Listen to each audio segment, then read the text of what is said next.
సిద్దిపేట జిల్లా హుస్నాబాద్లో 7 కోట్ల అభివృద్ధి పనులకు శంకుస్థాపన చేశారు మంత్రి Ponnam Prabhakar. Shopping complex, children's park, Yellamma చెరువు మత్తడి పునరుద్ధరణ పనులు, కాల్వ పనుల నిర్మాణాలకు శంకుస్థాపన చేశారు. హుస్నాబాద్ మున్సిపాలిటీలో మౌలిక సదుపాయాల కోసం అనేక కార్యక్రమాలు చేపట్టామన్నారు మంత్రి పొన్నం. గత వర్షాలకు దెబ్బతిన్న చెరువు మత్తడికి సంబంధించిన ప్రతిపాదన పంపగానే నిధులు మంజూరు చేసినందుకు మంత్రి పొన్నం ప్రభాకర్కు రైతులు కృతజ్ఞతలు తెలిపారు.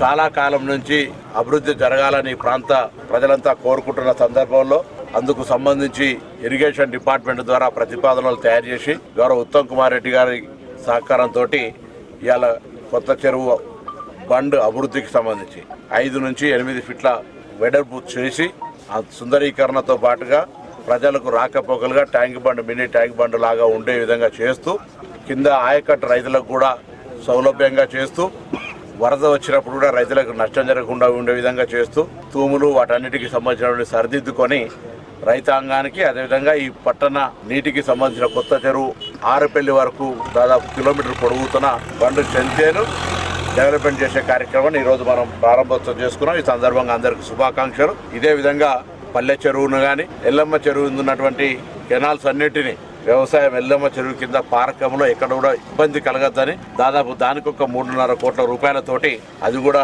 నిధులు విడుదల చేసుకున్నాం. అది కూడా తొందరలోనే పనులు ప్రారంభమై రైతాంగానికి పట్టణ పరిసర ప్రాంతాలు మండలంలో ఉన్నటువంటి రైతాంగానికి ఎల్లమ్మ చెరువు కింద పారకము, కొత్త చెరువు కింద పారకము, పల్లె చెరువు కింద పారకానికి సంబంధించి స్ట్రీమ్ లైన్ చేసి రైతులకు అదేవిధంగా అదే బండులను సుందరీకరణ చేస్తూ ప్రజలకు ఆహ్లాదకరంగా అదేవిధంగా బండు స్ట్రెంత్ చేస్తూ భావితరాలకు